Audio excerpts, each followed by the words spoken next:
رحمت عالم صلی اللہ علیہ وسلم کی مبارک سیرت کے حوالے سے گزشتہ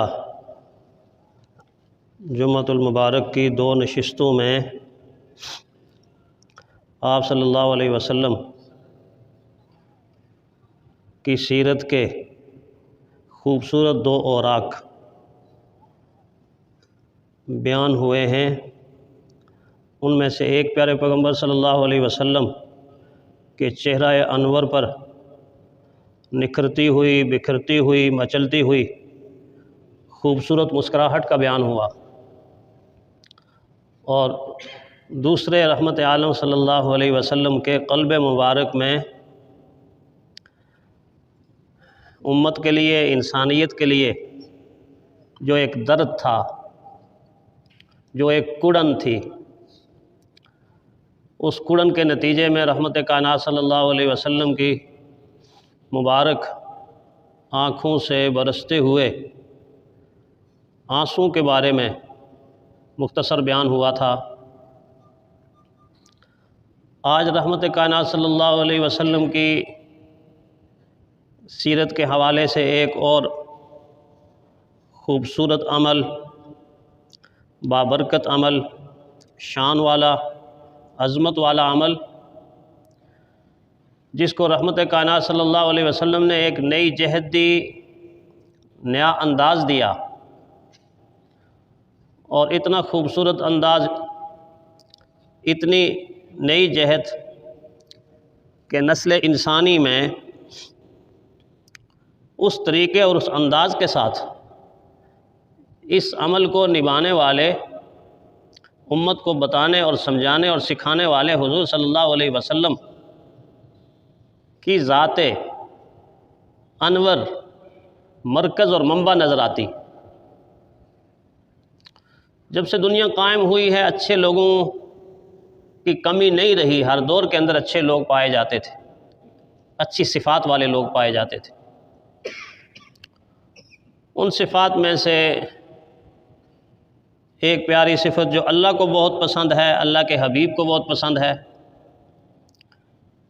وہ ہے دوسروں کے لیے سخاوت کرنا، دوسروں کے لیے ایثار کرنا۔ یہ صفت اکثر ہر دور کے اندر لوگوں میں کسی نہ کسی شکل و صورت میں موجود رہی ہے، حتیٰ کہ پیارے پیغمبر صلی اللہ علیہ وسلم کی دعوت سے پہلے بھی عربوں کے اندر یہ صفت موجود تھی۔ آج بھی عرب لوگوں کے اندر یہ صفت بے پناہ موجود ہے۔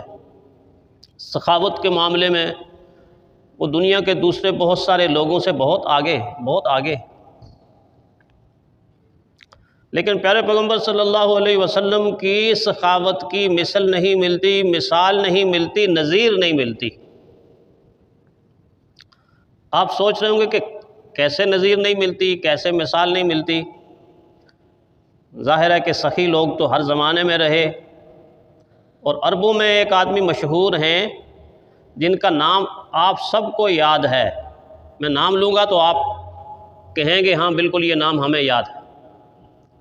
عربوں میں حاتم طائی کی سخاوت بے مثل اور بے مثال ہے۔ اسی لیے ہمارے لوگ آج بھی سخاوت کے معاملے میں حاتم طائی کا نام لیتے ہیں۔ کوئی بہت زیادہ سخی ہو نا تو کہہ دیتے ہیں یہ حاتم طائی ہے، یعنی اتنا سخی ہے، اتنا سخی ہے، بے پناہ دولت اللہ کی مخلوق پر خرچ کرتا ہے، حاتم طائی ہے۔ لیکن قربان جائیں امام الانبیاء پہ، آقائے دو جہاں پہ، تاجدار مدینہ پہ، کہ ان کے بارے میں خود حاتم طائی کی بیٹی کیا کہتی ہے۔ ابھی وہ اسلام نہیں لائی تھی۔ حاتم طائی کی بیٹی جنگی قیدی بن کے رسول اللہ صلی اللہ علیہ وسلم کے پاس آئی تھی، قیدیوں میں آئی تھی۔ چند دن رسول اللہ صلی اللہ علیہ وسلم کے اعمال کا غور سے جائزہ لیتی رہی، دیکھتی رہی، اور ایک دن اس نے یہ جملہ بولا، یہ کہا کہ عرب لوگ میرے والد کی سخاوت کے تذکرے کرتے ہیں، قصے بیان کرتے ہیں، سچی کہانیاں بیان کرتے ہیں، اس میں کوئی شک نہیں کہ میرے والد گرامی انتہائی سخی تھے، سخاوت کے بادشاہ تھے۔ لیکن آگے اس نے کہا کہ اگر رحمت کائنات صلی اللہ علیہ وسلم کی سخاوت کو وہ اپنی آنکھوں سے دیکھ لیتے تو میرے والد کے نام کو بھی بھول جاتے۔ اللہ اکبر، میرے والد کو یاد بھی نہ کرتے۔ تو کسی نے کہہ دیا کہ یہ چونکہ قیدی ہے، اور قیدی بعض دفعہ بعض معاملات میں مبالغہ آرائی اس لیے کرتا ہے کہ چلو میں کچھ کہہ دوں تو اس میرے کہنے کے بدلے میں مجھے رہائی مل جائے گی، میں آزاد ہو جاؤں گا۔ تو کہیں ایسا تو نہیں کہ اس نے یہ تعریف اس لیے کی ہو کہ اس کے دل کے اندر کوئی چاہت ہو کہ اگر میں اس طرح کے الفاظ، اس طرح کے کلمات ادا کروں گی تو مجھے قید سے رہائی مل جائے گی؟ تو کسی نے کہا ایسا معاملہ تو نہیں۔ تو فرمانے لگی نہیں، ایسا معاملہ نہیں۔ فرمایا میرے والد بہت سخی تھے، لیکن امام الانبیاء کی سخاوت میں اور میرے والد کی سخاوت میں ایک فرق میں نے دیکھا۔ وہ کیا فرق دیکھا؟ فرمایا میں دیکھتی رہتی تھی کہ میرے والد گرامی مال تقسیم کر رہے ہیں، دولت تقسیم کر رہے ہیں، اناج تقسیم کر رہے ہیں، غلہ تقسیم کر رہے ہیں، کپڑے تقسیم کر رہے ہیں، ضروریات زندگی کی چیزیں لوگوں میں تقسیم کر رہے ہیں۔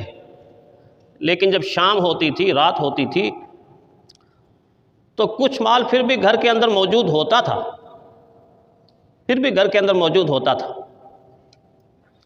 لیکن میں نے جب امام الانبیاء کے اعمال کا جائزہ لیا، سخاوت کا جائزہ لیا، تو میں دیکھتی رہی کہ سارا دن حضور تقسیم کر رہے ہیں، وقفے سے تقسیم ہو رہی ہے،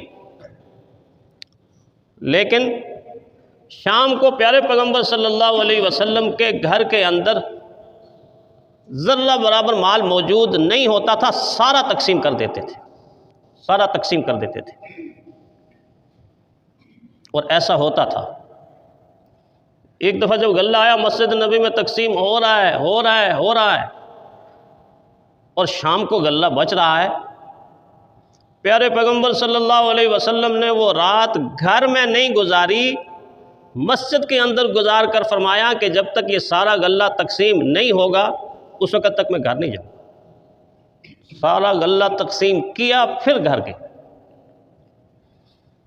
اس لیے اس نے کہا کہ میرے والد گرامی اور حضور صلی اللہ علیہ وسلم کی سخاوت میں یہ فرق ہے کہ وہ سب کچھ دینے کے باوجود بھی کچھ موجود رکھتے تھے۔ رحمت کائنات صلی اللہ علیہ وسلم سب کچھ ہی اللہ کی راہ میں لوٹا دیتے تھے،